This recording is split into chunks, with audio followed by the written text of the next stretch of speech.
வணக்கம் நேயர்களே, மக்களின் குரல் நிகழ்ச்சிக்கு வரவேற்கிறோம். சமீபத்துல மத்திய நிதி அமைச்சர் அருண் ஜேட்லி ஒரு கூற்று ஒன்று சொல்லியிருந்தார். அதாவது இந்தியாவினுடைய வளர்ச்சி 7% வளர்ந்திருக்கிறதா சொல்லியிருந்தாரு. அவருடைய இந்த கூற்றுக்கு முன்னாள் RBI கவர்னர் ரகுராம் ராஜன் அவர்கள் இன்னொரு ஒரு விஷயத்த கேள்வியா முன் வச்சிருந்தாரு.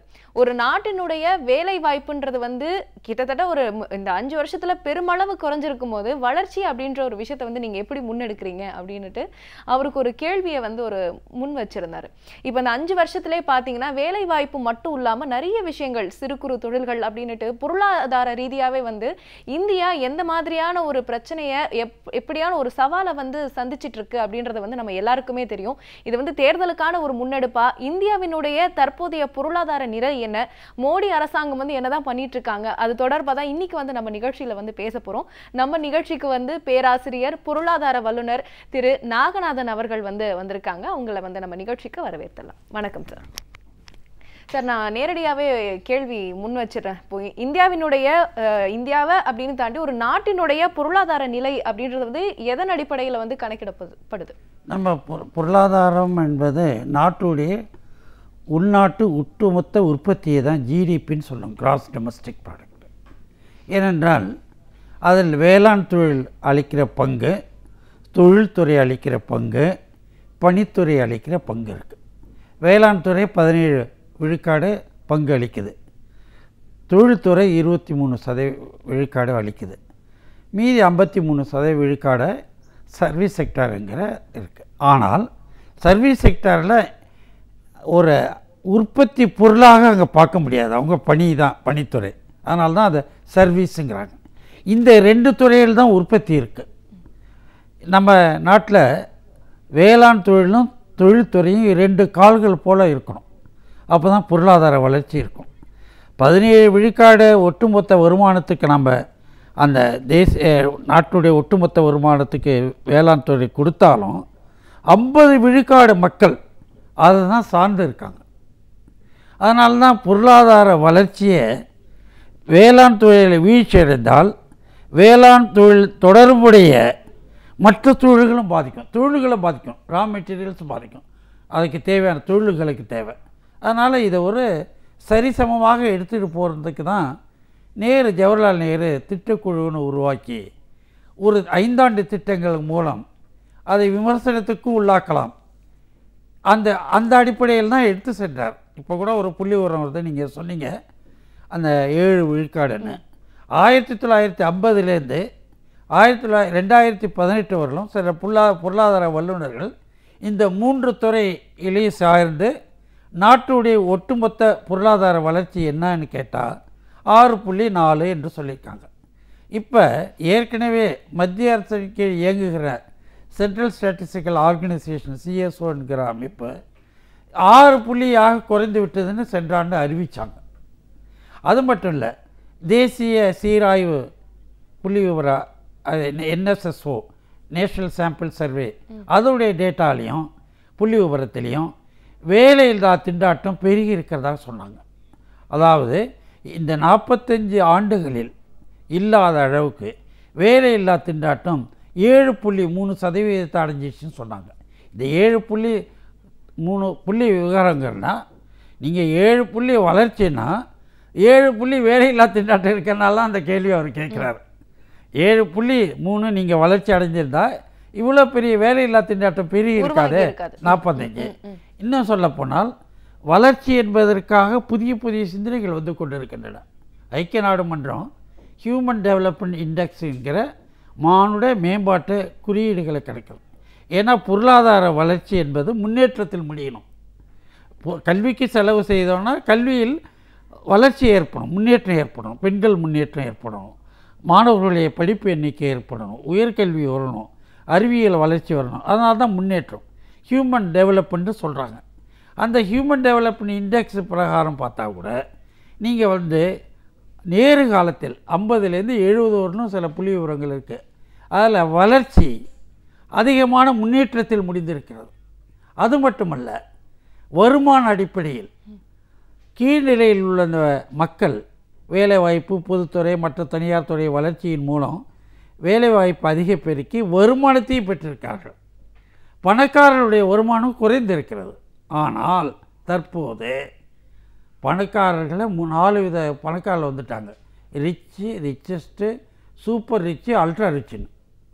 இதுக்கு என்ன சொல்கிறாங்கன்னா, 1 விழுக்காடு பணக்காரர்கள் இன்றைக்கி 45 விழுக்காடு சொத்தையும் வருமானத்தையும் வைத்திருக்கிறதாக 2018 வந்த உலக அளவிலான புள்ளி விவரம் சொல்லுது. அதே நேரத்தில் 40 விழுக்காடு மக்கள் 6 புள்ளி சொத்தை கூட வச்சில்ல. 1 விழுக்காடு 50%, 40%. இந்த இடைப்பட்டவங்க வச்சிருக்க புள்ளி என்ன ரிச்சஸ் தான் வச்சுருக்காங்க. அப்போ ஏற்றத்தாழ்வு பெருகி இருக்கிறது, வேலை வாய்ப்பு பெருகி ரொம்ப பெருகிக்கிட்டே வருது, பெருகலை. இதற்கு காரணம் என்னன்னா, பொருளாதாரம் ஒரு ஒரு ஒரு சிக்கலான பாதையில் செல்லக்கூடியது. அதான் பேலன்ஸ்டு டெவலப்மெண்ட் சொல்லுவாங்க. சமநிலையில் எடுத்துகிட்டு போகணும் பொருளாதாரத்தை. அதற்கு ஆழ்ந்த அதிரடி நடவடிக்கைகள்லாம் இதில் நடக்காது. இவர் அதிரடி நடவடிக்கையை தான் மோடி வந்ததுலேருந்து இருக்குது. இப்போ கூட நான் வெள்ளிக்காக சொல்ல, இன்றைக்கி இஸ்ரோ ஒரு இது அமெரிக்காவிலேருந்து நாசா ஒரு கருத்தை தெரிவிச்சிருக்கு. இவர் சேட்டலைட்டை வச்சு அட்டாக் பண்ணங்கிறாரு. அது குப்பையை தான் உருவாயிருக்கிறதா அவங்க ஒரு கம்ப்ளைண்டாகவே வந்து அதை முன் வச்சிருந்தாங்க. சமயத்தில் நிறைய பேர் வந்து அதை பார்த்துருப்போம் அப்படின்னு. இதுதான் தூய்மை இந்தியா திட்டம்னு கேட்பாங்கல்ல. தூய்மை இந்தியா பூமியிலையும் தூய்மை இல்லை, வானத்திலையும் தூய்மை இல்லையே. அவர் சொன்ன அந்த ஸ்வச் பாரத்தை இந்தியாவிலையும் கடைபிடிக்கல, விண்வெளியிலையும் கடைபிடிக்கல. தொடர்ந்து பேசலாம் சார். நேர்கள் இணைப்புல இருக்காங்க அவங்களோட கருத்தை தெரிவிக்க. வணக்கம், இது மக்களின் குரல். யார் எங்க இருந்து பேசுறது? வணக்கம் ஐயா, நம்ம தொடர்ந்து பேசுவோம். இப்போ இந்த ஒரு 10 ஆண்டுகள், இப்போ இவங்க பிஜேபி ஆட்சிக்கு வரதுக்கு முன்னாடி காங்கிரஸ் வந்து ஒரு 10 ஆண்டுகள் தொடர்ச்சியா ஆட்சியில இருந்தப்போ அவங்களோட ஆட்சியில இல்லாத ஒரு கடன் சுமை வந்து இந்த 5 ஆண்டுகள்ல ஏற்பட்டதா கூட நம்ம வந்து பார்க்க முடியும். இந்த கடன் சுமை வந்து பெருகிக்கிட்டேவும் போகுது. இந்த கடன் சுமை வந்து நாளுக்கு நாள் வந்து இப்படி பெருகிட்டு இருக்கிற ஒரு நிலைமையில நம்ம வளர்ச்சி அப்படின்ற ஒரு விஷயத்தை வந்து எப்படி குறிப்பிடுறோம், எப்படி வந்து அவங்க இத சொல்றாங்க? இந்த மாதிரி சராசரியாக பார்த்தீங்கன்னா, அதாவது புள்ளி விவரங்களில் பல விதமாக அதை அணுகலாம். இப்போ தற்காலிக விலைப்படி பார்த்தா அது அதிகமாக காட்டும். நிலையான புள்ளி விவரங்கன்னா கான்ஸ்டன்ட் ப்ரைஸ்ன்னு சொல்லுவாங்க. அதை சராசரி எடுத்து விலைவாசியை அதில் பார்த்திங்கன்னா அதுதான் சரியான அணுகுமுறை. இவர் தற்காலிக நிலையை வச்சு தான் 7%ங்கிறார். யூபிஏ கவர்மெண்ட்டுடைய பார்த்திங்கன்னா கிட்டத்தட்ட 8 விழுக்காடு சராசரியாக இருக்குது. சில ஆண்டுகளில் 10 விழுக்காடு கூட அடைஞ்சிருக்கு. குரோத், ஜிடிபி குரோத்து 10% இருக்குது. இவங்க 7%க்கே இந்த சராசரியில் 4, 5, 5, 4, 6, போன வருஷம் 6, இப்போ 3 மாதமாக 7க்கு போகலாங்கிற நிலையில் அவர் 7ங்கிறாரு. ஆனால் அப்படி அல்ல. பொருளாதாரம் ஏனென்றால் நான் சொல்லல, இந்த ஒரு சிறந்த அணுகுமுறை தேவை.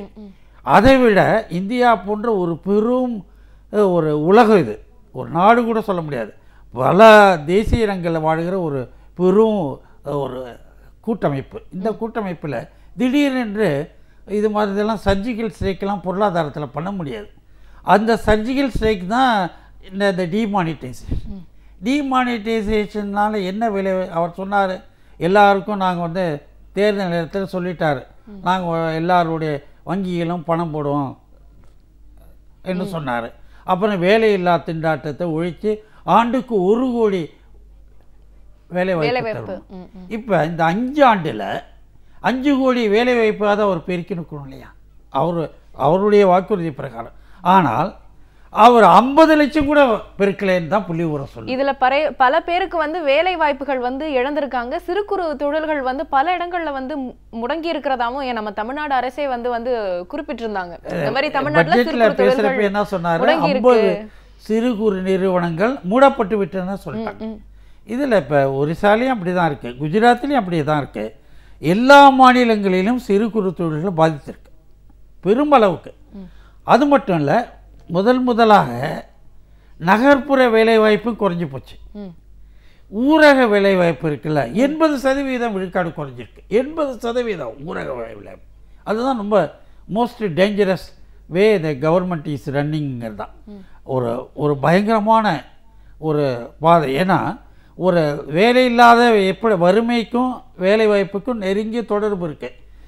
வேலை வாய்ப்பு இல்லைன்னா அவன் எப்படி சாப்பிட முடியும்?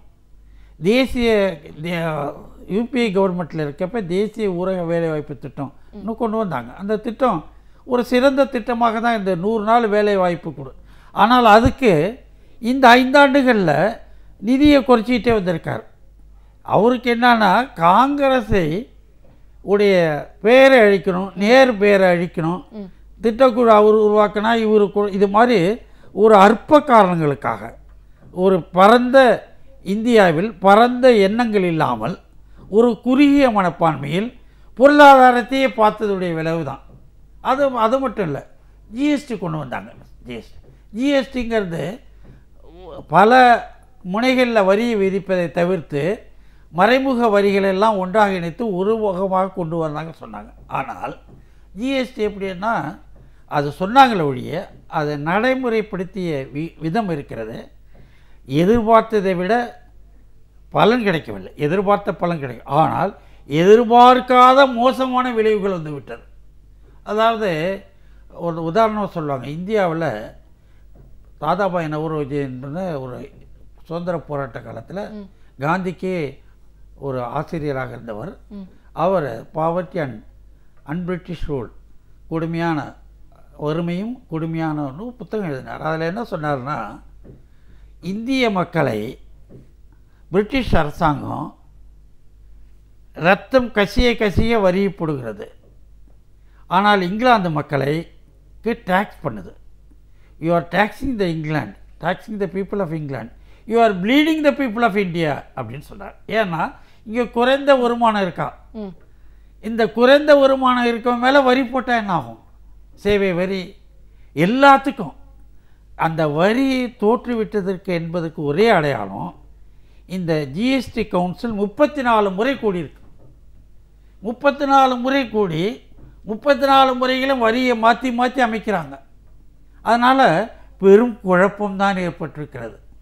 இதே அந்த வரியை சீரமைப்புக்கு முன்னால் வரியை குறைந்த அளவிலிருந்து மெல்ல மெல்ல அதனுடைய தன்மைக்கேற்ப உயர்த்தியிருக்கலாம்.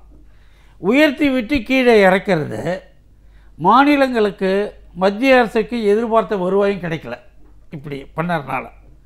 அதோடு இல்லாமல் தொழில்கள்லாம் நசிந்து விட்டு, அதாவது கண்ணாடி நுறுங்கிற மாதிரி சிறு குறு தொழில் நொறுங்கி போச்சு. ஏன்னா எப்படி வரியை கட்டுறதுன்னு முடியல. ஏற்கனவே பொருளாதாரம் வளர்ச்சி பாதையில் செல்லாமல் இருந்தது டிமானிட்டைசேஷனால். ஏன்னால் திடீரென்று பண உற்பத்தி நின்று வச்சு ஒரு மாதம் 45 நாள். இது உலகத்தில் எந்த நாட்டிலும் நடக்காத ஒரு செயல். கிட்டத்தட்ட கியூவில் நின்று 123 பேர் செத்து போயிட்டாங்க. இது ஒரு பரிதாபத்துக்குரிய செயல் அல்ல, கண்டனத்துக்குரிய செயலாகும். ஒரு தங்களுடைய பணத்தை எடுப்பதற்காக பணக்கார பணம் ரொம்ப சேஃப்டியாக இருந்தது. அதாவது அவர் சொன்ன காரணங்கள் எதுவுமே நடக்கலை. ஆனால் பொருளாதாரம் தளர்ச்சி அடைந்த நேரத்தில் இன்னொரு ஸ்ட்ரைக், சர்ஜிக்கல் ஸ்ட்ரைக், அது ஜிஎஸ்டி அப்படின்ற மாதிரி ஒரு எதிர்பாராத ஒரு விளைவு வந்து மொத்தமாவே எல்லாத்தையும் மாத்திருச்சு அப்படின்னு சொல்ல. நேர்கள் இணைப்புல இருக்காங்க, அவங்க கிட்ட பேசிடலாம். வணக்கம், இது மக்களின் குரல். யார் இங்க இருந்து பேசுறது? வணக்கம், என் பேர் எஸ் முத்துக்குமரன். உங்களுடைய கருத்து என்ன சார்? இல்ல, அதாவது ஐயா சொன்ன மாதிரி வந்து பாத்தீங்கன்னா அந்த தமிழ், அதாவது மத்திய அரசு ஆட்சி காலங்கள்ல எல்லா இடங்களையும் பாத்தீங்கன்னா அந்த மழை திணிக்கப்பட்டுதான் பணிகள் தராங்க தவிர ஒரு சராசரி ஒரு பொது நல்ல மனித பணிகள் தரது இல்லை இந்த ஆட்சி காலங்கள் மத்திய அரசுல. சொல்லுங்க சார். நான் என்ன சொல்ல வரேன்னா, பிஜேபி ஆட்சி காலங்கள்ல ஒரு ஏழ்மையான ஒரு மனிதனுக்கு பணிகள் கிடையாது, எல்லாம் மதம் சார்ந்ததானே தவிர அதாவது மதசார்பற்ற ஒரு பணிகள் தர மாட்டாங்க. இது தவிர்க்கணும்னு சொல்ல வரேன் இதனால. இப்ப தளபதி சொன்ன மாதிரி ஒரு மீட்டிங்ல ரயில் பாத்தீங்கன்னா இந்திய பணிகள் தவிர யாருன்னு மற்ற மனிதர்கள் தரது கிடையாது. அதாவது சொல்றேன், அந்த மதத்தை பின்பற்றக்கூடிய பணிகள் தான் தராங்க. அதாவது இதெல்லாம் நிறைய மாறினா முதல் ஆட்சிகள் மத்திய அரசு தூக்கி எறிஞ்சு எல்லாமே மாறினா சொல்ல வரேன். காங்கிரஸ் எல்லாம் அமைஞ்சாதான். ரொம்ப ஒரு சரியான ஒரு கருத்தை வந்து சொல்லிருக்கீங்க. தமிழர்களுக்கான உரிமை வந்து பல இடத்துல பறி போகுது. அங்க வட இந்தியர்கள் வந்து அவங்களுடைய ஆதிக்கத்தை வந்து செலுத்துறதா வந்து உங்களுடைய கருத்துல குறிப்பிட்டிருந்தீங்க. ரொம்ப நன்றி உங்களுடைய கருத்தை பதிவு பண்ணமைக்கு. இன்னொரு நேர் இணைப்புல இருக்காங்க, அவங்க கிட்ட பேசிடலாம். வணக்கம், இது மக்களின் குரல். யார் இங்க இருந்து பேசுறது? வணக்கம். வணக்கங்க. வணக்கம் சார், உங்க பேர் சொல்லுங்க, உங்களுடைய கருத்து என்ன? என் பேர் சகாயராஜுங்க. உங்களுடைய கருத்து என்ன சார்? கருத்துங்க, நம்ம 2 வருடங்களுக்கு முன்னாடி நம்முடைய பிரதமர் டிமானிட்டைசேஷன் அறிவிச்சாருங்க. அப்ப அவர் சொன்ன கருத்து என்னன்னா, தீவிரவாதம் ஒழிக்கப்பட்டு விடும், கருப்பு பணம் அழிக்கப்பட்டு விடும் சொன்னாருங்க. 100 நாளில் புதிய இந்தியா பிறந்து விடும் என்று சொன்னாரு. ஆனா இப்ப தேர்தல் ஆணையம் 1540 கோடி கருப்பு பணம் பிடிச்சதுக்காக சொல்லியிருக்கிறாங்க. புல்வாமா தாக்குதல் நடந்திருக்குது. எப்ப 100 நாள் கழிச்சு இந்தியா புதிய இந்தியா. ரொம்ப நன்றி உங்களுடைய கருத்தை பதிவு பண்ணமைக்கு. இன்னொரு நேர் இணைப்பில் இருக்காங்க, பேசிடலாம். வணக்கம், இது மக்களின் குரல். யார் எங்க இருந்து பேசுறது? உங்களுடைய கருத்து என்ன? வணக்கம் வணக்கம், நீங்க இணைப்பில் இருக்கீங்க. ஐயா, இப்போ நம்ம பேசும்போது திட்டக்குழு பத்தி நம்ம ஒரு விஷயம் நீங்க குறிப்பிட்டிருந்தீங்க. இப்போ என்னன்னா, காங்கிரஸ் காலத்துல திட்டக்குழு அப்படின்ற அந்த ஒரு குழுக்கு ரொம்ப ஒரு முக்கியத்துவம் கொடுக்கப்பட்டது, அது எல்லாருக்குமே தெரியும். இப்போ மோடியினுடைய ஆட்சியில பாத்தீங்கன்னா திட்டக்குழு கலைக்கப்பட்டிருக்கு. இந்த திட்டக்குழுனுடைய முக்கியத்துவம் என்ன? திட்டக்குழு கலைக்கப்பட்டதுனால ஏற்பட்டிருக்கிற ஒரு மோசமான விளைவுகள் என்ன? இதுலேயும் பார்த்தீங்கன்னா மாநிலங்கள் தான் பெருமளவுக்கு பாதிக்கப்பட்டது. தமிழ்நாடே பாதிக்கப்பட்டது. ஏனென்றால் 5 ஆண்டு திட்ட காலத்தில் மாநிலங்கள் சில திட்டங்களை அறிவிக்கும். அதற்கு மத்திய அரசுடைய நிதி பங்கு எவ்வளோன்னு சொல்லுவாங்க. சான்றாக 11வது 5 ஆண்டு திட்டம் போடுகிற போது தலைவர் கலைஞர் தான் முதல்வராக இருந்தாங்க. அப்போ நான் திட்டக்குழு துணைத் தலைவராக இருந்தேன். வேளாண் துறைக்கு எவ்வளோ செலவு செய்வது, தொழில்துறைக்கு எவ்வளோ செய்வது, சமூக நலத்திட்டங்களுக்கு எவ்வளோ செய்வது என்பதை நம்ம போட்டோம். கல்வி, புதுசு காலம். அப்படி பார்த்திங்கன்னா நம்ம கலைஞர் ஆட்சியில் 85,000 கோடியை நம்ம போட்டோம். ஆனால் அதிகாரிகள் 80,000 குறைக்க சொன்னாங்க. ஆனால் நமது கலைஞர் அவர்கள் ஒரு பொருளாதாரத்தில் சிந்தனையில் நல்லா தெரிந்தவர். பல நிதிநிலை 10க்கு மேற்பட்ட நிதிநிலை அறிக்கையை அளித்தவர். அவரிடம் சாதாரணமாக எந்த பெரும் நிதி செயலாளர் கூட ஏமாற்ற முடியாது அவரை. ஏனென்றால் எனக்கு ஒரு நல்லாக தெரியும், 1976 நெருக்கடி நிலை அறிவிக்கப்பட்ட போது நெருக்கடி நிலையிலேயே முரசொலியில் நெருக்கடி நிலையில் சி. சுப்பிரமணியம் மத்திய சர்க்கார் கலைக்கப்பட்டதுனால பாராளுமன்றத்தில் தமிழ்நாட்டு நிதிநிலை அறிக்கையை சமர்ப்பித்தார். அந்த நிதிநிலை அறிக்கையை உடனே அப்பொழுது நிதி செயலாளர் குகன்கிட்ட போய் வாங்கிட்டு வர சொன்னார். என்ன போய் வாங்கிட்டு படிச்சுட்டு மறுநாளே அதை பற்றி தான் போட்ட நிதிநிலை அறிக்கைக்கும் இந்த மத்திய சர்க்கார் போட்ட நிதிநிலை அறிக்கைக்கும் எல்லா வேறுபாடுகள் குறைபாடுகள்லாம் சுற்றி சிறப்பான ஒரு கட்டு எழுதினார். அதனால் அவர் துல்லியமாக பார்க்கக்கூடியவர். ஆகவே நான் சொன்னதை ஏற்றுக்கொண்டு 85,000 கோடி என்றார். ஆனால் நடந்தது என்றால் தமிழ்நாடு சிறந்த முறையில் பல திட்டங்களை நிறைவேற்றியதனால அதற்கு பொதுமக்களிடமிருந்தும் வணிக அமைப்புகளிடமிருந்தும் தொழில்துறையிலிருந்தும் வேளாண் துறையிலிருந்தும் சிறந்த முறையில் அது எதிர்பார்த்த அளவுக்கு வளர்ச்சி அடைந்தனாலும் நம்ம இறுதியில் 85,000 கோடியை தாண்டி 92,000 கோடி செலவு பண்ணோம் 11ஆவது. அந்த 92,000 கோடின்னு பார்த்தீங்கன்னா அதில் விவசாயத்துடைய வளர்ச்சி இப்போ இந்த அதிமுக ஆட்சி 5 ஆண்டுகள் எடுத்துக்கிட்டால் 11லேருந்து 16 வரலும் நம்ம திராவிட முன்னேற்ற கழக ஆட்சியை ஒப்பிட்டு பார்த்தா வளர்ச்சி சதவீதம் தமிழ்நாடு பெரிய அளவுக்கு 10 விழுக்காடு அடைஞ்சிருக்கு. இப்போ ஏடிஎம்கே போயிட்டுல 6 எழுந்திருக்கு. நீங்கள் கேட்டீங்களே திட்டக்குழுலேருந்து நம்ம எல்லா மத்திய சர்க்காருடைய பங்கு தேசிய ஊரக வேலைவாய்ப்பு திட்டத்தை தமிழ்நாடு கலைஞர் ஆட்சியில் தான் எல்லா மாவட்டத்துக்கும் நடைமுறைப்படுத்தணும். எல்லோருக்கும் கல்வி சர்வசிக்ஷா அபியான் அந்த கல்வி திட்டத்தின் முழு நிதி பெற்றோம். அதனால தான் இந்த பொருளாதாரத்துக்கு தேவையான செலவுகளை 92,000 கோடி அளவுக்கு 5 ஆண்டு செலவு பண்ண முடிஞ்சது. 2வது காரணம், நம்ம மத்திய சர்க்காரிடமிருந்து அந்த அவர்கள் கொடுக்க வேண்டிய பங்கு தொகையை நம்ம பெற்றுட்டோம். இந்த ஆண்டு என்னாச்சு, இவங்க இந்த 5 ஆண்டுகளில் இவங்க போன பிப்ரவரி மாதம் போட்ட பட்ஜெட்லேயே பன்னீர்செல்வம் என்ன சொல்கிறாரு, மாநில அரசுக்கு வர வேண்டிய இன்னும் நிதி வரவில்லைங்கிறார். அதில் ஒரு கொடுமையானது என்றால் 14வது நிதிக்குழுவிலேருந்து வர வேண்டிய பணமே வரவில்லை. நிதிக்குழு அரசமைப்பு சட்டத்தின் வழியாக நியமிக்கப்படுகிற ஒரு குழு. அதை பரிந்துரை ஏற்று மாநிலங்களுக்கு மத்திய அரசு உடனடியாக கொடுக்க வேண்டிய கட்டாயத்தில் இருக்குது. ஆனால் அந்த நிதியே இவர்களால் பெறுவதற்கு இல்லை. ஏன்னா கலைஞர் ஆட்சி ஒரு ஆளுமை மிக்க ஆட்சி, இவர்கள் ஒரு அடிமை ஆட்சி. அவர்கள் சொல்வதற்கு போய் கேட்கல. அதுவும் உள்ளாட்சி தேர்தல் நடத்தலை.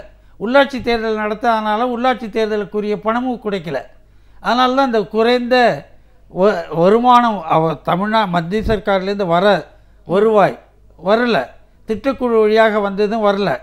ரெண்டாவது ஜிஎஸ்டியை இவங்க வாய்ப்புத்திட்டு வந்துட்டாங்க. தமிழ்நாட்டில் என்னென்ன தொழில்கள் பாதிக்க போகுது, அதனால் அதுக்கெல்லாம் விலக்களிக்கணும், குறைந்த வரியை விதிக்கணும்னு அவங்க கேட்கல. இந்தியாவில் வட மாநிலங்களில் சட்டமன்ற தேர்தல் வருங்கிறதுக்காக தான் குஜராத்தில் தங்களுடைய தொழிலை காப்பதற்காக, குஜராத்தில் ஓட்டை பெறுவதற்காக மோடி வந்து இந்த ஜிஎஸ்டியில் பல வரி விகித மாற்றங்களை செய்து குறைச்சார். அதனுடைய பலன் தான் நம்ம அடைச்சோம். நம்ம உரிமையை கேட்டு நம்ம இன்னும் அதுக்கான சந்தர்ப்பம் வந்து இவங்க ஆட்சியில் இருக்குமா அப்படின்றது வந்து ஒரு கேள்விக்குறி தான். தொடர்ந்து பேசலாம் சார். நேயர்கள் இணைப்பில் இருக்காங்க. வணக்கம், இது மக்களின் குரல். யார் இங்கிருந்து பேசுறது? வணக்கம் மேடம். வணக்கம் சார், உங்க பேர் சொல்லுங்க, உங்களுடைய கருத்து என்ன? லால்குடி விமலநாதன். உங்களுடைய கருத்து என்ன சார்? அதாவது மேடம், முதல் பாருங்க, அயர் டினாமினேஷன் ஒழிக்கிறேன்னு சொன்னாரு. அயர் டினாமினேஷன் அப்ப அன்னைக்கு இருந்த காலகட்டத்தில் 1000 ரூபாய் அயர் டினாமினேஷன் சொல்றது, அதை ஒழிச்சு 2000 கொண்டாந்தாரு. அதையும் முதல்ல ஃபெயிலியர். அது மட்டும் இல்லங்க, அந்த 2000 பேட்டர்னே வேற மாத்துறதுனால இந்தியாவில் அத்தனை ஏடிஎம் ஃபங்க்ஷன் பண்ணல. ஏன்னா அந்த பேட்டர்னுக்கு அந்த மாதிரி தான் அது ஃபங்க்ஷன் பண்ணோம். அவ்வளவு ஃபெயிலியர் ஆச்சு. அடுத்து வந்து கரும்பு பணத்தை நான் கொண்டாந்தேன்னா ஒரு அக்கௌண்ட் 15 லட்சம் போடலான்னாரு. அது போடவே வேணாம். அது போட்டாங்க இல்லையே. அந்த 15 லட்சம் மக்களுக்கு கொடுக்கலன்னா கூட அரசாங்கத்துக்கு வந்துச்சுன்னா அது கிடையாது. இவங்க விளம்பரத்தாக கிராமத்துக்கு பணம் சொல்லுவாங்க. சாதாரண குழந்தைய பார்த்துக்கிட்டே இருந்தா அது மேல ஒரு ஆசை வரும்னு. அது போல அரசாங்கம் காங்கிரஸ் பகுதியில் வந்து 10 40 வருஷம் 50 வருஷம் மக்கள் பார்த்து சரி ஒரு என்னமோ புதுமையா இந்தியாவே வளர்ச்சி புதுசா கொண்டாந்து தர போறாரு, உலகத்திலே முன்மாதிரி ஆக்க போறாரு, ஒன்னும் ஒரு வெற்றி கூட்டுல வெற்றி விளம்பரத்துல வெற்றி ஆசையெல்லாம் எல்லாம் மக்கள் எல்லாம் விரும்பி போட்டாங்க. என்ன ஆச்சுன்னா எல்லாம் டோட்டலா ஃபெயிலியர். இப்ப பாத்தீங்கன்னா நேஷனலைஸ் பேங்க் எல்லாம் வாராக்கடை மட்டும் 1,20,000 கோடி இருக்குன்னு சொல்றாங்க. இதுல கார்பரேட் நிறுவனத்துக்கு 84,000 கோடி செலவு பண்றாங்க.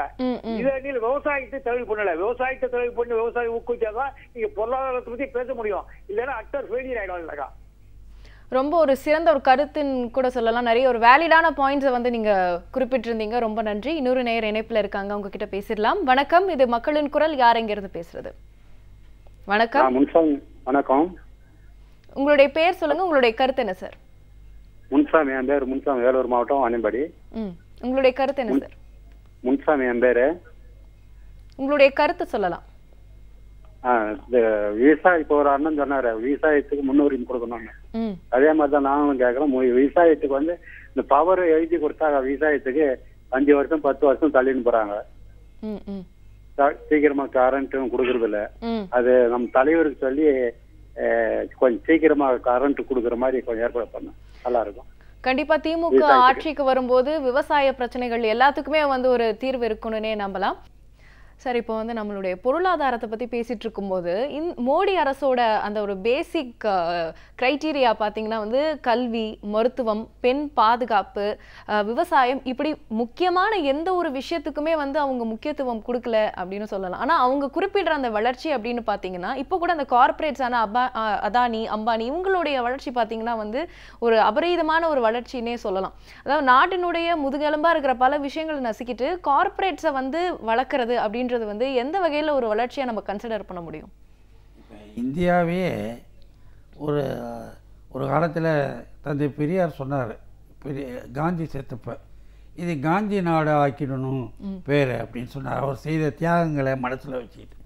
ஆனால் மோடி இதை அம்பானி நாடுன்னு ஆக்கிட்டார். காரணம், இந்த ரஃபேல் டீலில் கூட சில மாதங்களுக்கு கூட ஆகாத ஒரு அம்பானி நிறுவனத்துக்கு அது அந்த ஒப்பந்தத்தில் இடம் சேர்த்தது ஒரு பெரும் குற்றமாக நான் கருதுகிறேன். ஊழலுக்கு மேலே நான் அதை குற்றமாக கருதுகிறேன். காரணம் என்ன, நம்ம பொதுத்துறை நிறுவனம் HAL பெங்களூரில் இருக்குது. அதற்கு போதிய தொழில்நுட்பம் இருக்குது. இந்தியாவுடைய பொதுத்துறையை வளர்ப்பது தான் ஒரு லட்சியமாக கொண்டிருந்தது நேரு காலத்து பொருளாதாரம். அது வளர்ந்தது. இன்னும் சொல்லப்போனால் இன்றைக்கு BSNL வந்து 4G வழங்குறதுல எவ்வளோ தள்ளி வைச்சாங்க. இத்தனைக்கும் பிஎஸ்என்எலுக்கு நிறைய சொத்துகள் இருக்குது மதிப்பீடு அடிப்படையில். ஆனால் அதுக்கு கொடுக்கறதுக்கு முடி அம்பானி நிறுவனத்துக்கு தான் முதல்ல கொடுக்குறாங்க. அதை விட கொடுமைன்னா அதனுடைய விளம்பரத்தில் பிரதமர் நிற்கிறார். அது வந்து ஒரு நாட்டுக்கு அவர் செய்ய வேண்டிய கடமையை பெருமளவுக்கு தவறிட்டார். ஒரு தனியாரை தூக்கி தனியார் துறையை வளர்ச்சியை நாம் தடுக்க வேண்டும் என்று சொல்லவில்லை.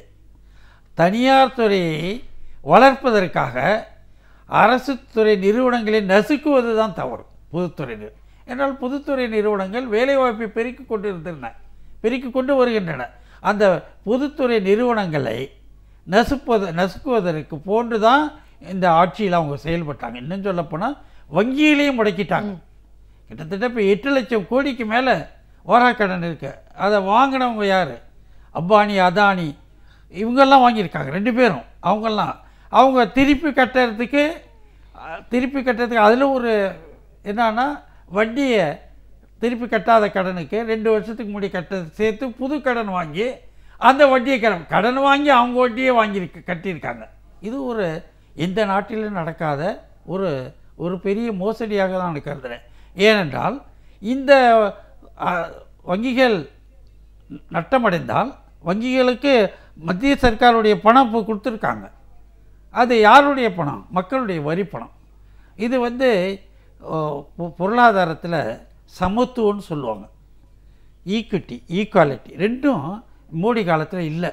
ஏனென்றால் பொதுமக்களுடைய பணத்தை எடுத்து தனியாருக்கு தாரை வார்ப்பது என்பது ஒரு நாட்டு விரோத செயலாகவே நான் நினைக்கிறேன். எல்லாத விட மோசமான ஒரு செயலாக. ஏனென்றால் இது பொதுத்துறை வங்கி அரசு மட்டும் இல்லை, மக்களை சார்ந்தது. இன்றைக்கு பிஎஸ்என்எல்லுடைய சொத்துக்கள்லாம் நாட்டுடைய சொத்து. அம்பானி நாளைக்கு விட்டுட்டு நீரவ் மோடி மாதிரி ஓடிடலாம். ஒரு கடை வந்ததுன்னா ஓடி இருக்கார். ஏனால் 4-5 முதலாளிகள் ஓடிட்டாங்க. ஓடிட்டு என்ன நடவடிக்கை உங்களால் செய்ய முடிஞ்சது? உடனடியாக அவங்கள கொண்டாட முடியல. அவங்க அங்கே வழக்குகள் போட்டு தள்ளிக்கிட்டு இருக்காங்க. அதை விட கொடுமை, நீரவ் மோடி அமெரிக்கா கூட வந்து நான் வைர வர்த்தகம் செஞ்சுக்கிட்டு இருக்கேங்கன்னு சொல்கிறார் வெளிப்படையாக பேட்டியில். இவர் மல்லையா சொல்கிறார் நான் கடன்லாம் கட்டிடுவேன் ஆணிச்சாங்கிறார். யார்? அது மாதிரி ஒரு விவசாயி கடன் வாங்கியிருந்தால் அவன் வீட்டுக்கு போய் ஜப்தி பண்ணுறீங்க. அதனால் எத்தனை பேர் தற்கொலை பண்ணிக்கிட்டாங்க. இன்றைக்கி இந்தியாவில் கிட்டத்தட்ட 40 விழுக்காடு மக்கள் வாழ்கிற பல மாநிலங்கள் வறட்சியால் பாதிக்கப்பட்டிருக்கிறது. தமிழ்நாடு 15 மாவட்டங்கள் வறட்சி மாவட்டங்களாக அறிவிக்கப்பட்டது. இந்த ஓராண்டிலாவது இந்த வறட்சி பாதித்த மாவட்டங்களுக்கு ஏதாவது சிறப்பு திட்டம் கொண்டு வந்திருக்கீங்களா நான் கேட்குறேன். ஏன் சிறப்பு திட்டம் அறிவிக்கவில்லை? அது இல்லாமல் திறன்மிக்க நகர் திட்டம்னு ஒன்று கொண்டு வந்தீங்க. அது அட்டர் ஃபெயிலியர். நீங்கள் கடற்கரையில் போய் பாருங்கள், ஸ்மார்ட் சிட்டின்னு பீச்சில் கட்டடங்களை கட்டியிருக்காங்க. அது இயங்கவே இல்லை, கட்டடமாக நிற்குது. எதுக்கு ஸ்மார்ட் சிட்டி?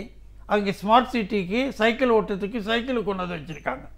அந்த சைக்கிளை போய் நீங்கள் வாடகைக்கு எடுக்க முடியாது. ஏன் வாடகைக்கு எடுக்க முடியாதுன்னா உங்களுக்கு விசா கார்டு இருக்கான்னு கேட்குறாங்க. நானே போய் கேட்டேன், விசா கார்டு இருக்கா அல்லது பாஸ்போர்ட் எடுத்துரு. 1 மணி நேரம் சைக்கிள் ஓட்டுறதுக்கு விசா கார்டும் பாஸ்போர்ட். யாருக்காக இந்த திட்டம் பயன்படுகிறது? திறன்மிகு. அதே சென்னை நகரில் பல இடங்களில் தண்ணீர் பிரச்சனை இருக்குது இந்த வறட்சியால். எது திறன் மிக்க ஸ்மார்ட் சிட்டி ஸ்கீமு எதுக்கு முன்னுரிமை அளிக்கும்னு சொல்லுவதற்கு கூட ஒரு வல்லுநர்கள் இருந்த குழுவை கலைச்சிட்டார். திட்டக்குழுவை வல்லுநர்களே இல்லாத ஒரு குழு, அவருக்கு வேண்டியவர்களுக்கு குழு. ரிசர்வ் வங்கியுடைய ஆளுமையாக ஒரு கீழே தள்ளிட்டார். தன்னாட்சி அமைப்புகள் எல்லாத்தையுமே வந்து அவருக்கு ஏற்ற மாதிரி மாற்றி அமைச்ச ஒரு அரசாங்கமாக தான் மூடி இதை பார்க்க முடியுது. இப்போ தொடர்ந்து பேசலாம். நேர்கள் இணைப்பில் இருக்காங்க. வணக்கம், இது மக்களின் குரல். யார் எங்கிருந்து பேசுறது? வணக்கம். வணக்கங்கம்மா. வணக்கம் சார், உங்க பேர் சொல்லுங்க, உங்களுடைய கருத்து என்ன? தேனி மாவட்டம் போடிநாயக்கன் ஒரு துணை முதல்வருடைய ஊர்ல இருந்து பேசுறேங்கம்மா. பேர் ராஜா முகமது. உங்களுடைய கருத்து என்ன சார்? ரொம்ப அற்புதமான பிரதமருங்கம்மா. இந்தியாவுக்கு ரொம்ப அவசியமான பிரதமருங்கம்மா. உலகத்தை ஒண்ணு சேர்த்து அதுக்கு இவரை பிரதமர் ஆக்கிடலாங்கம்மா. தமிழ்நாட்டுல இந்த காமராஜர் மாதிரி வீட்டுக்கு ஒரு போட்டோ வைக்கணுங்கம்மா. அந்த அளவுக்கு தலை சிறந்த பிரதமருங்கம்மா. இதுல வேற சொல்றதுக்கு ஒண்ணும் இல்லைங்கம்மா.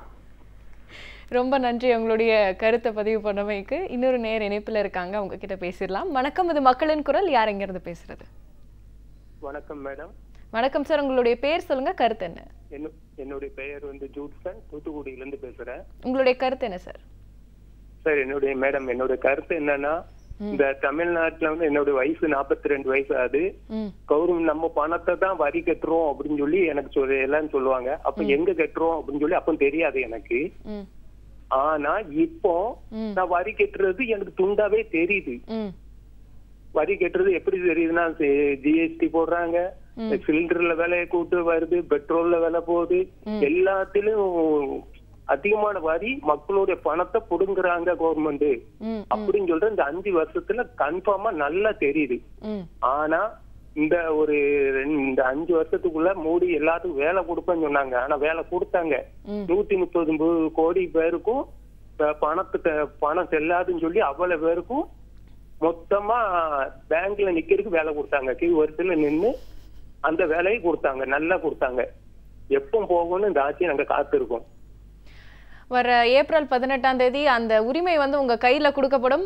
அந்த உரிமையை நீங்க முழுமையா பயன்படுத்தினா மட்டுமே உங்களுக்கான ஒரு நல்லாட்சி அமையும்னு நம்ப முடியும். இன்னொரு நேயர் இணைப்புல இருக்காங்க, அவங்க கிட்ட பேசலாம். வணக்கம், இது மக்களின் குரல். யார் எங்க இருந்து பேசுறது? மேடம், நாங்க கோயம்புத்தூர்ல இருந்து தனுஷ்கரன் பேசுறேன். உங்களுடைய கருத்து என்ன சார்? மேடம், நான் ஒரு சின்ன குறுந்தொழில் பண்ணிட்டு இருக்கேன் மேடம். நாங்க இந்த குறுந்தொழில் பண்ணி நல்லா போயிட்டு இருந்தது, ஒன்றும் பிரச்சனை இல்லைங்க. இந்த ஜிஎஸ்டி பண மதிப்பீடு வந்ததுக்கு அப்புறம் பாத்தீங்கன்னா எங்களுடைய தொழில் எல்லாம் ரொம்பவுமே நனைஞ்சு போச்சுங்க மேடம். அதாவது மேடம், பேருக்கு தான் இந்த திட்டம் அந்த திட்டம் யோஜனா போஜனான்னு சொல்லி சொல்றாங்களே தவிர நடைமுறையில பாத்தீங்கன்னா எல்லளவு அது நடைமுறை சாத்தியமே இல்லைங்க மேடம்.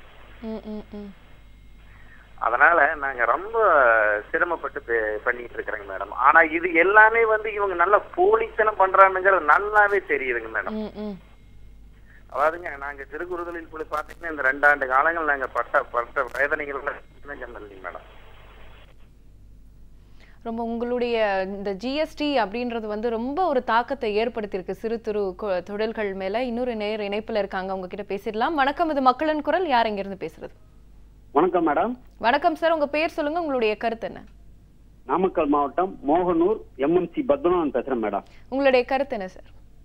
மேடம், தமிழகத்தை பொறுத்தளவுக்கு 68 பொதுத்துறை நிறுவனங்கள், தமிழகத்தை சார்ந்த 68 பொதுத்துறை நிறுவனங்கள்ல 31/3/2014 தமிழ்நாடு ஆடிட்டிங் ரிப்போர்ட் படி 78,854 கோடி ரூபாய் இழப்பு ஏற்பட்டிருக்குன்னு தணிக்கைத்துறையில சொல்லியிருக்காங்க.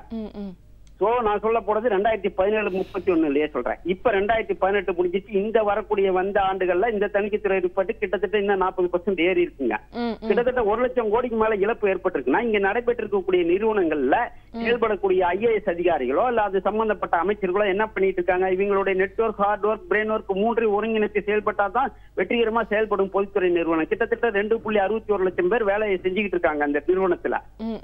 இந்த நிறுவனத்தில் இருக்கக்கூடிய நிறுவனத்துல IAS அதிகாரிகளோ அந்த அமைச்சர்களோ அந்த நிறுவனங்களுடைய செயல்பாடுகளை எல்லாமே கண்காணிப்பு பண்ணிக்கிட்டு இருந்து அந்த திட்டத்துக்கு உண்டான ப்ராஜெக்ட் எந்தெந்த காலகட்டத்தில் எந்த ப்ரொடக்ஷன் பண்ணணும், எந்த அளவுக்கு நமக்கு வாட்டர் லெவல் கெப்பாசிட்டி இருக்குது, எலக்ட்ரிசிட்டி எந்த அளவுக்கு கெப்பாசிட்டி, இதெல்லாம் கண்காணிக்கக்கூடிய பொறுப்புல இருக்கக்கூடிய அரசு துறையும் சரி அமைச்சர்களும் சரி யாருமே பார்க்க செய்யாங்க கடந்த 7-8 ஆண்டுகளாக. இப்ப மேக் இன் இந்தியான்னு சொல்லி சொல்றாரு. ஏற்கனவே இவர் என்ன மேக் இன் இந்தியால புதுசா கொண்டு வந்திருக்கிறார்? தமிழகத்தில் இருக்கக்கூடிய அத்தனை நிறுவனம் ஏற்கனவே செயல்பட்டுக்கிட்டு தான் இருக்குதுங்க. இப்ப நிர்மலா சீதாராமன் ராணுவத்துக்கு உண்டான பாதுகாப்பு துறைக்கு நிறுவனங்களுக்கு உண்டான இதெல்லாம் நாங்க செஞ்சு கொடுக்குறோம்னு சொன்னாங்க. என்ன செஞ்சுட்டாங்க? இனி வரைக்கும் ஒண்ணுமே செய்ய கிடையாது. இன்னைக்கு இருக்கக்கூடிய நேற்று காங்கிரஸ் அறிக்கை வெளியிட்டு இருக்காங்க. அதை பாக்குறப்ப உண்மையுமே நாங்க மலர்ச்சி அடைஞ்சிருக்குது. தமிழகத்தில் உள்ள அத்தனை பேர்களுடைய முகமும் நேற்று தான் புது பொழிவு பெற்றிருக்குது. ஏற்கனவே திராவிட முன்னேற்ற கழக தலைவர் ஸ்டாலின் அவர்களும் சொன்ன தேர்தல் அறிக்கையும் நம்ம ராகுல் காந்தி சார் கொடுத்த தேர்தல் அறிக்கை பார்த்ததுக்கு அப்புறம் தான் மக்களுக்கு புதிய ஒரு விழிப்புணர்வு, புதிய ரத்தம் பாய்ச்சப்பட்டிருக்குது. கண்டிப்பா இந்த வரக்கூடிய தேர்தலில் கண்டிப்பா அனைவருமே காங்கிரஸ் மற்றும் திராவிட முன்னேற்ற கழகத்துக்கு அனைத்து மக்களுமே இன்னைக்கு தேர்ந்தெடுக்கிறதுக்கு தயாராயிட்டாங்கிறத என்னோட கருத்து. ரொம்ப நன்றியா. பல உபயோகமான தகவல்கள் உங்களுடைய கருத்துல இருந்தது. ரொம்ப நன்றி சார். இப்போ இந்த ரஃபேல் இஷ்யூவும் மேக் இன் இந்தியா பற்றியும் நான் பேசலான்னு இருந்தேன். அதுக்கு முன்னாடி அந்த நேரே அதை பற்றின ஒரு லீடை கொடுத்துட்டாங்க அப்படின்னு கூட சொல்லலாம். இப்போ மேக் இன் இந்தியா திட்டம் இந்தியாவை வளர வைக்கும் அப்படின்ற மாதிரி பல விஷயங்கள் மோடி சொல்லியிருந்தாலும் இந்த ரஃபேல் அப்படின்னு வரும்போது அந்த இடத்துல அவர் பின்வாங்கியிருக்காருல்ல. மேக் இன் இந்தியா திட்டம் தற்சமயத்துக்கு அதனுடைய நிலை ஏற்கனவே அப்துல் கலாம் தலைமையில் இந்த பாதுகாப்புத்துறை தொழில்களை வளர்க்கணும்னு ஒரு அறிக்கையை அப்துல் கலாம் அளித்திருக்கார். அதில் என்ன அந்த அறிக்கைகளுடைய முதன்மையான கருத்து என்னன்னா, இந்தியாவில் பாதுகாப்பு துறையில் இருக்கிற பொதுத்துறை நிறுவனங்களை மேம்படுத்தணும். இப்போ ஒருத்தர் கூட சொன்னார் எவ்வளோ நட்டத்தில் இருக்குன்னு. அது ஃபெயிலியர் ஆஃப் கவர்னன்ஸ், ஆட்சியலில் ஏற்பட்ட குளறுபடிகள், தோல்விகள். நான் பல ஆய்வுகளை படித்திருக்கிறேன். ஒரு ஆய்வில் இந்தியாவில் பொதுத்துறை நிறுவனம் ஏன் தோல்வி அடைஞ்சதுன்னா, பொதுத்துறை நிறுவனம் தோல்வி அடையவில்லை, பொதுத்துறை மேலாண்மை தோல்வி அடைந்து விட்டது. Management of the public sector has failed, not public sector has failed. ஆகவே இந்த ஒரு நேர மிக அழகாக குறிப்பிட்டார். அதெல்லாம் அவர்கள் நாடாளுமன்றத்தில் செல்லுகிற மோடி இதெல்லாம் சரியான கவனத்துக்கே எடுத்துக்கல. இப்போ ஜெய்ட்லிக்கே உடம்பு சரியாமல் தான் 3 ஆண்டுகளாக இருந்தார். நடுவில் ஒருத்தர் பொறுப்பு அமைச்சராக கூட போட்டாங்க. அவர் இதெல்லாம் ஒரு கடுமையான நிதித்துறையில் பணியாற்ற வேண்டிய ஒரு பொறுப்பில் இருக்கிறவர். அவரை நான் தவறாக சொல்லவில்லை. அவரால் உடல்நலம் பாதிக்கப்பட்டு ஒரு நடுவில் ஒருத்தரை போட்டு அவரை போன நிதிநிலை அறிக்கை அவர் தான் படித்தார். ஏனென்றால் இது பொதுத்துறை நிறுவனங்கள் இந்தியாவுடைய உயிர் நாடியாக இருக்கிறது. அதையே அந்த உயிர் மூச்சை அடைக்கிறது தான் இந்த 5 ஆண்டுகள் நடந்திருக்கு. அது மட்டும் இல்லை, பொதுத்துறைக்கு ஒதுக்க வேண்டிய நிதி, உதாரணமாக சொல்லப்போனால் நாட்டுடைய ஒட்டுமொத்த வருமானத்தில் கல்விக்கு சுகாதாரத்துறைக்கும் செலவு குறைச்சிருக்காங்க. 2014-15 வரப்போ இந்தியாவுடைய நாட்டுடைய தேசிய வருமானத்தில் 1.6% 2014-15 செலவு பண்ணியிருந்தாங்க. அது கூட யூபிஏ கவர்மெண்ட்டில் கலைஞர் ஆட்சியில் சேர்ந்தபோது பொது வேலை திட்டத்தின் அடிப்படையில் கலைஞர் ஒரு கருத்தை அதில் வலியுறுத்தினார், கல்விக்கான செலவை அதிகரிக்க வேண்டும். இன்றைக்கு ராகுல் காந்தி கூட 6 விழுக்காடு அளிக்கிறேன்னு உறுதி அளித்திருக்கார். அது வரவேற்கக்கூடியது. ஆனால் இந்த மோடி ஆட்சியில் 2017-18 கடைசியில் 0.6 to 50 அரை விழுக்காடு கூட குறைச்சிட்டாங்க. 1லேருந்து அரை விழுக்காடாக குறைச்சிட்டாங்க. நாட்டுடைய ஒட்டுமொத்த தேசிய வருமானத்தில் 0.62 தான் செலவிட்டாங்க. அதை விட கூடமே ஹெல்த், சுகாதாரம், அதுலேயும் 1 விழுக்காடுக்கு கீழே தான் இப்போ குறைச்சிட்டாங்க. எது நாட்டுடைய மனித வளம் எப்படி வருது? நோயற்ற சமுதாயம் வந்தால் தான் மனித வளம் வரும். மனித வளம் இருந்தால் தான் உற்பத்தியில் ஈடுபடுபவர்கள் உற்பத்தி திறனை பெருக்க முடியும். லேபர் ப்ரொடக்டிவிட்டின்னு சொல்லுவாங்க. லேபர் தொழிலாளர்கள் வலிமையாக இருந்தால் தான். இன்றைக்கு தமிழ்நாடு இந்த பொது சுகாதாரம் கல்வியிலெல்லாம் அதிகமாக இருக்குதுன்னா, நம்ம ஒட்டுமொத்த பட்ஜெட்டில் நம்ம 40 விழுக்காடுக்கு மேலே இதுக்கு செலவு பண்ணுறோம் கல்வியில். இதை கல்வியில் செலவு பண்ணதுனால்தான் கலைஞர் ஆட்சியில் மாவட்டத்துக்கு ஒரு கல்வி மருத்துவக் கல்லூரின்னு கொண்டு வந்தால் அதை நீட்டு வச்சு அதை பிடிக்கிட்டாங்க. வடநாட்டவர்களை கொண்டாந்து இங்கே திணிச்சாங்க. நல்ல காலம் இப்போ காங்கிரஸ் அந்த நீட்டை ரத்து செய்வேன்னு சொல்கிறாங்க. செலவு செய்கிறது குறைச்சிட்டாங்க. அரை விழுக்காடுக்கு கிட்டத்தட்ட குறைச்சிட்டு நம்ம செலவு செய்யுது ஹெல்த்துக்கு மட்டும் பட்ஜெட்டில் 10 to 15% நம்ம செலவு பண்ணுறோம் தமிழ்நாடு பட்ஜெட். அதனால தான் இத்தனை கல்லூரிகள் வந்தது. அத்தனை கல்லூரிகள் மட்டும் இல்லை, மருத்துவ நிலையங்கள் அவங்க நீங்கள் அந்த உயர் சிகிச்சை அளிக்கும் திட்டத்தை கலைஞர் கொண்டு வந்தார். அது இப்பயும் தொடருது. அது ஏழைகளை கூட உயர் சிகிச்சையை பெற முடியுங்கிற ஒரு நிலை தமிழ்நாட்டில் தான் இருக்குது. ஆனால் அமிர்தாசன் சொல்லியிருந்தார், குஜராத்து பெரிய வளர்ந்த மாநிலங்கிறீங்க, குழந்தைகளுக்கு போடுகிற இந்த சொட்டு மருந்து கூட போதிய அளவுக்கு இல்லை, மிக பின்தங்கிய நிலை இருக்குது, இதுதான் வளர்ச்சியான்னு கேட்டார். வளர்ச்சி என்பது நான் சொல்லியபடி எல்லா ஏழைகளுடைய முன்னேற்றத்தில் அவர்களுடைய வாழ்வில் ஒளி பாய்ச்சுவதாக இருக்க வேண்டும். அவருடைய வாழ்க்கை தரம் உயர வேண்டும். பெண்களுக்கு உரிமை. ஆனால் மோடி ஒரு கட்டத்தில் பொருளாதாரத்தில் ஒரு பெரிய பின்னடைவை சந்தித்தது. சமூகம், ஒரு சமுதாயம் அமைதியாக இருந்தால்தான் பொருளாதாரத்தில் வளர்ச்சி எடுப்போம். ஏனால் சமுதாயத்தினுடைய வளர்ச்சியும் பொருளாதார வளர்ச்சியும் 2 கைகோத்து நடைபோடுவது. ஆனால் இன்றைக்கி சமுதாயத்தில் பிளவை உண்டாக்கிட்டாங்க. தலித்தை தாக்குனாங்க, பெண்களை தாக்குனாங்க, சிறுபான்மையினரை தாக்குனாங்க, உணவு அருந்தினார், இந்த மாட்டுக்காய்ச்சி இறைச்சி சாப்பிடக்கூடாது என்று உணவில் கூட குறிப்பிட்டாங்க. பசு பாதுகாவலர் என்கிற ஒரு அமைப்பு இன்னைக்கு உலக அளவில் அதை கண்டிச்சிருக்காங்க. பசு பாதுகாவலர் என்கிற பெயரில் எல்லாரையும் போய் அடிக்கிறது. நேர்கள் இணைப்பில் இருக்காங்க, அவங்களுடைய கருத்துக்களை கேட்டுடலாம். வணக்கம், இது மக்களின் குரல். யார் இங்கிருந்து பேசுறீங்க? ஹலோ, வணக்கம் சார், உங்க பேர் சொல்லுங்க, உங்களுடைய கருத்து என்ன? மேடம், நான் கோவையில இருந்து பிரபு பேசுறேங்க மேடம். உங்களுடைய கருத்து என்ன சார்? மேடம், திரு மோடி அவர்கள் மகளிருக்கு மேம்படுத்த போறோம், மகளிர் முன்னேற்றப்படுத்த போறோம், மகளிருக்கு அதை செய்ய போறோம், இதை செய்ய போறோம் சொல்லலாம். ஏகப்பட்ட பேப்பர் விளம்பரம், மீடியா விளம்பரம், வானொலி விளம்பரம், மான் கி பாத் என்ற அலைபேசி விளம்பரம் எல்லாம் செஞ்சாங்க. செஞ்சுக்கிட்டு பாரதி மகிழா பேங்க் சொல்லி ஒரு பேங்க தொடங்கினாங்க. மொத்தம் இந்திய நாட்டுல 29 மாநிலம், 7 யூனியன் டெரிட்டரி, 29 7 சேர்த்துல 36. அப்படி ஒவ்வொரு மாநிலத்திலையும் ஏகப்பட்ட டிஸ்ட்ரிக்ட் இருக்கு. அப்ப ஒவ்வொரு மாநிலத்திலையும் ஒவ்வொரு டிஸ்ட்ரிக்ட் இத்தனை பேங்க் எடுத்துட்டா கிட்டத்தட்ட 200. உங்களுடைய கருத்துக்களை பதிவு பண்ண வைக்க நன்றி சார். இன்னொரு நேர் இணைப்பில் இருக்காங்க, உங்ககிட்ட பேசிடலாம். வணக்கம், இது மக்களின் குரல். யார் இங்கிருந்து பேசுறது? ஹலோ, வணக்கம். வணக்கம் சார், உங்க பேர் சொல்லுங்க, உங்களுடைய கருத்து என்ன? நான் கோயம்புத்தூர்ல பேசுறேங்க. உங்க கருத்து என்ன சார்? உதயகுமார்மா என் பேரு. இப்ப ஒரு சின்ன ஒரு இது என்னன்னாக்கா, இப்ப வந்து நவரத்னா திட்டம் சொல்லிட்டு ஜவஹர்லால் நேரு கொண்டு வந்தாரு நம்ம நாட்டுக்கு. அதுல பிஎஸ்என்எல் வந்து ஒரு பொதுத்துறை நிறுவனங்க. அந்த பொதுத்துறை நிறுவனத்தை வந்து நல்லா இந்த எல்லாத்தையும் பொதுத்துறை நிறுவனம் காப்பாத்திட்டு போகுது. இப்ப அந்த பொதுத்துறை நிறுவனத்துல போன மாசம் பாத்தீங்கன்னாக்கா 20ஆம் தேதி வரைக்கும் சம்பளமே கொடுக்கலீங்க. அந்த 20ஆம் தேதி சம்பளம் கொடுக்க இப்பதான் சம்பளம் கொடுத்துருக்காங்க. இப்படி பொதுத்துறை நிறுவனங்கள் எல்லாம் எல்லா பொதுத்துறை நிறுவனங்களையும் அரசாங்க நிறுவனங்களையும் அழிச்சிட்டு வரக்கூடிய இந்த மோடி ஆட்சி முதல்ல ஒழியணுங்க. 1 பாயிண்ட் ப்ரோக்ராம், இந்திரா காந்தி கொண்டு வந்த 20 பாயிண்ட் ப்ரோக்ராம் இல்ல, நமக்கு தேவை எனக்கு 1 பாயிண்ட் ப்ரோக்ராம். இன்னும் ஒண்ணு சொல்லிக்க விரும்புறேன். ஒரு பையனும் அப்பாவும் பேசிட்டு இருக்காங்க. சவிகிதார் மோடினா என்ன, சவிகிதார்னா என்னன்னு கேட்டிருக்காங்க. சவிதார் மோடினா என்னன்னு கேட்ட போது பையன் சொன்னா, பையனுக்கு தெரியும் சவிதார்னா காவலாயின்னு தெரியும், கேவலமான மோடின்னு சொன்னான் பையன். ஏன்பா கேவலமான மோடின்னு சொன்னோன்னே கேட்டதுக்கு அதுக்கு அந்த பையன் சொன்னா, உங்களுக்கு சம்பளம் எல்லாம் கொடுக்கலையல்லாப்பா, அதனால அவர் கேவலமானவர் தானே மோடி அப்படின்னு அந்த பையன் சொன்னானாமா. அதனால எல்லாருமே இந்த மாதிரி நாட்டில் வந்து இந்த மாதிரி செஞ்சுட்டு இருக்காங்க. இந்த ஆட்சி முதல்ல ஒழியணும், மக்களுக்கு நல்ல ஆட்சி தரணும்.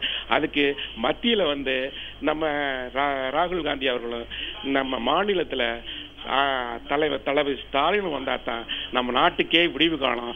இதை வந்து சொல்லிடுறேன். தேங்க்யூ. கண்டிப்பாங்க, ஒரு நல்ல கருத்தை பதிவு பண்ணிருக்கீங்க, ரொம்ப நன்றி. இன்னொரு நேர் இணைப்புல இருக்காங்க, அவங்க கிட்ட பேசிடலாம். வணக்கம், இது மக்களின் குரல். யார் எங்க இருந்து பேசுறது? மேடம், என்னுடைய இது வந்து ஒரே கோயரம் அந்த ஈவோ மிஷின் இல்ல, மிஷின். ஹலோ, இணைப்புல இருக்கீங்க, பேசலாம்.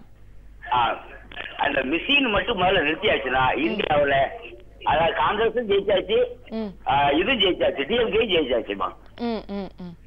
என்னுடைய அது ஓட்டு எந்திரத்துல எந்த பட்டனை பிரஸ் பண்ணாலும் பிஜேபிக்கு ஓட்டு விழறது அப்படின்ற ஒரு கான்செப்ட் ரொம்ப நாளாவே இருந்துட்டு வருது.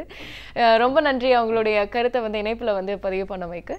தொடர்ந்து பேசலாம் சார். இப்போ இந்த மேக் இன் இந்தியா பத்தி பேசிட்டு இருந்தோம்ல, மேக் இன் இந்தியாவுடைய நிலை வந்து இப்போ எப்படி இருக்கு? ஏன்னா ஜிஎஸ்டி, டிமானடைசேஷன் எல்லாம் போட்டு சிறு குறு தொழில்கள்லாம் வந்து நசுங்கி இருக்குன்றதையும் வந்து நம்ம பேசிட்டு இருந்தோம். ஸோ இப்போ இந்த மேக் இன் இந்தியா திட்டம் வந்து எந்த அளவுக்கு ஒரு பேட் இம்பாக்டை வந்து கிரியேட் பண்ணியிருக்கு?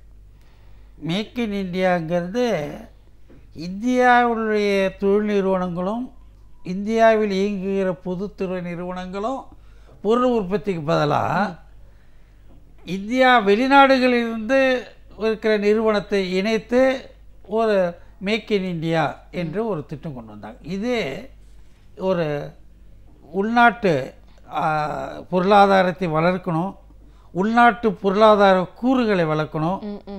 அதுக்கு எதிரானது. ஏன்னால் கடந்த 60 ஆண்டுகளாக நம்ம உள்நாட்டு பொருளாதார கூறுகளை வலிமைப்படுத்தி தான் இந்த பொதுத்துறை நிறுவனங்கள் தனியார் துறை இந்தியாவில் இருக்கிற இயங்குறதையும் நம்ம கொண்டு வந்தோம். நீங்கள் வந்து இந்த திட்டமே ஒரு மோசடியான திட்டமாக தான் முடியும். ஏனென்றால் எந்த தனியார் துறையும் தங்களுக்கு பெரும் லாபம் வரவில்லை என்றால் எந்த நேரத்திலும் பின்வாங்கி விடுவார்கள். இது பல ஐரோப்பிய நாடுகளிலே நடந்துடுச்சு. இந்த சந்தை பொருளாதாரத்தில் இருக்கிற ஒரு கூறு. அவர்கள் வந்து இங்கே வருவாங்க, வந்தால் அந்த இன்வெஸ்ட்மெண்ட்டுக்கு விட ரிட்டர்ன்ஸ் அதிகமாக இருக்குன்னு எதிர்பார்ப்பாங்க. ஏன் அவங்க இங்கே மேக் இன் இந்தியாவுக்கு வராங்கன்னா, இந்தியாவில் தொழிலாளர்களுக்கு குறைந்த கூலி, லேபர் சீப் லேபர், குறைந்த கூலியை கொடுத்து நிறைந்த வேலையை வாங்கி எடுத்துகிட்டு போகலாங்கிறது தான். அந்த திட்டமே இங்கே வந்து அவர்கள் வந்து போதிய கவனம் செலுத்தலை. எல்லாம் இவர் ஒரு அறிவிப்பு தான் அறிவிப்பார். அந்த அறிவிப்பை தொடர்ந்து இதில் ஒரு பெரிய ஒரு கேவலமான சூழ்நிலை என்னன்னா, சர்தார் வல்லபாய் பட்டேல் வந்து ஒரு பெரிய சுதந்திர போராட்ட வீரர். அவர் தேசிய பொருளாதாரம் தான் உயர்ந்ததுன்னு சொன்னவர். அவர் சரியே சீனாலேருந்து வந்து செஞ்சாங்கன்னா இது என்ன மேக் இன் இந்தியாவா? எங்கே இருக்கு மேக் இன் இந்தியா? சைனாவிலேருந்து எடுத்துகிட்டு வந்து செய்தாங்க. ஆனால் தமிழ்நாட்டில் வள்ளுவர் சிலை எவ்வளோ உயரம் இருக்கு, தமிழ்நாட்டை சேர்ந்தவர் தான் அதை செய்தார். கணபதி சந்ததி அவர்கள், அவர் தான் இதை வந்து செய்தார். நான் ஒரு கலைஞர் கூட பல முறை பார்த்துருக்கேன். இங்கே செய்யலையா? சுனாமியே தாங்கி நிற்கலையா கடற்கரையில்? இங்கே தொழில்நுட்பம் இருக்கு. இங்கே இந்தியாவுடைய தொழில்நுட்பத்தை மேலும் வளர்த்தெடுத்து அதுலேயாவது ஒரு ஸ்கில் டெவலப்மெண்ட் ஒரு ப்ரோக்ராம் கொண்டு வந்தாங்க. அதில் முதல் ஆண்டு 400 கோடி ஒதுக்குனாங்க. இந்த வருஷம் 40 கோடி ஒதுக்கியிருக்காங்க. 40 கோடி எந்த மாநிலத்துக்கும் நீங்கள் கொடுக்க முடியும்? எத்தனை பேருக்கு கொடுக்க முடியும்? அதனால் போதிய நிதி ஒதுக்காமையே 18 திட்டங்கள் அப்போ அறிவிச்சிருக்காங்க. மோடி இதுவரை அறிவித்த திட்டங்கள் 18. அந்த 18 திட்டமும் மத்திய அரசுடைய திட்டங்கள். அதில் பல மாநிலங்கள் ஏற்கனவே நடைமுறைப்படுத்தி வெற்றி பெற்ற திட்டங்கள் கூட அதில் இருக்குது. இவங்களுக்கு ஏதோ ஒன்று அறிவிக்கணும் என்பதற்காக வெறும் அறிவிப்புகளை அறிவித்துவிட்டு அதற்கு போதிய நிதி ஆதாரங்களை அளிக்காத அறிவிப்புகளா மட்டுமே பார்க்குற ஒரு கவர்மெண்ட். அந்த ஸ்கில் டெவலப்மெண்ட் அப்படி தானே ஆயிடுச்சு. போன பட்ஜெட்டில் 40 கோடி தான் ஒதுக்கியிருக்காங்க. கல்விக்கு குறைச்சிட்டாங்க, பொது சுகாதாரத்துக்கு குறைச்சிட்டாங்க, காந்தி ஊரக வேலைவாய்ப்பு திட்டத்துக்கு குறைச்சிட்டாங்க. நீங்கள் எல்லாத்தையும் குறைச்சிட்டு எப்படி பொருளாதார வளர்ச்சி ஏற்படும் நீங்கள் எதிர்பார்க்க முடியும்? ஆகவே இவங்க ஒட்டுமொத்தமாக அவர் வந்து உள்நாட்டுக்கு வந்தாலே பெருசுன்னு நினைக்கிறாங்க. அவர் வெளிநாட்டில் சுற்றுப்பயணம் செய்துட்டு பார்லிமெண்ட் நடக்கிறப்ப கூட போகிறார். தேர்தல் நடக்க போகிற நேரத்தில் கூட போவார்னு சொல்கிறாங்க. போகக்கூடாதுன்னு பல அறிஞர்கள் சொல்லி முதலையாக இந்தியாவுடைய வரலாற்றில் நேரமின்மைனால கொஞ்சம் சுருக்கமா இந்திய வரலாற்றில் கலைஞர்கள் கூட கையெழுத்திட்டு இந்த அரசு போகணும்னு சொல்கிறாங்க, எழுத்தாளர்கள் சொல்கிறாங்க, அறிஞர்கள் 100 அறிஞர்கள் சேர்ந்து. ஏன் ஒரு நாட்டுடைய ஜனநாயகமே பாதிக்கப்பட்டுகிறது. 2 நாளைக்கு முன்னாடி கூட உலக அளவில் ஒரு புள்ளி விவரம் வந்தது. அதாவது உண்மையான ஜனநாயகம் இருக்கிற நாடு எது? முழுமையான இந்தியா முழுமையான ஜனநாயக நாடாக இருந்தது. இப்போ அதை கட்டுப்படுத்தப்பட்ட கண்ட்ரோல்டு டெமோக்ரஸியில் அதை லிஸ்ட்டில் சேர்த்துருக்காங்க. அதனால்தான் யாரை நீ எல்லா துறையும், வருமான வரித்துறையாக இருக்கட்டும், எல்லா துறையிலும் தலையிட்டு இவரை பிடிக்காத, இவரை பிடிக்காத, தன்னாட்சி அதுன்னு எதுவுமே இல்லாம பொது எல்லாத்தையுமே வந்து தன்னுடைய கண்ட்ரோலுக்கு கீழே கொண்டு வரணும். அரசாங்கம் என்பது பொது. பிரதமர் மோடி என்பது நாட்டுடைய எல்லாருக்கும் பிரதமர், எனக்கும் பிரதமர், உங்களுக்கும் பிரதமர், ஓட்டு போட்ட பிஜேக்கும் போகிறார். அவர் இந்த பொது நிலையிலேருந்து விலகிட்டார். ஒரு அரசியல் பிரச்சாரகர் போல் தான் அவர் செயல்படுறார் ஒழிய அவர் வந்து ஒரு நடுநிலையோடு எதிர்கட்சிகளுடைய கருத்தை கேட்டு ஜனநாயகத்தன்மையை குலைச்சிட்டு வர்றார். நேற்று கூட ஒரு சென்னையில் ஒரு நிகழ்ச்சி நடந்தது. ரஃபேல் டீலை பற்றி என்ராம் அவர்கள் எழுதியது பாரதி பதிப்பகம் வெளியிட்டார்கள். அதை கடைசி நேரமின்மையால செய்திக்கு நேரம் ஆயிடுச்சு, கொஞ்சம் சுருக்கமான அதை நீக்கிட்டாங்க. அதாவது ஜனநாயகம் இல்லை, பொருளாதார வளர்ச்சி இல்லை, அடக்குமுறை இருக்கிறது, நல்லது நடப்பதற்கு பதிலாக தீமைகள் தான் பெருகி இருக்கிறது. இதை வந்து இது பெரிய அளவுக்கு பொருளாதாரத்தையும் சமூகத்தையும் பாதிக்கும் என்பது தான் மோடி பொருளாதாரம் இறுதியில் முடிவடைந்திருக்கிறது என்று கூறி விடைபெறுகிறேன். ரொம்ப நன்றி. 1 மணி நேரம் வந்து ரொம்ப அந்த பொருளாதாரம் தொடர்பான பல விஷயங்களை வந்து நீங்க தெளிவுபடுத்தி இருக்கீங்க. ரொம்ப நன்றி. நேயர்களே, இன்றைய மக்களின் குரல் நிகழ்ச்சியில உங்களுடைய கருத்துக்களை பதிவு பண்ண வைக்கும் நன்றி. நன்றி, வணக்கம்.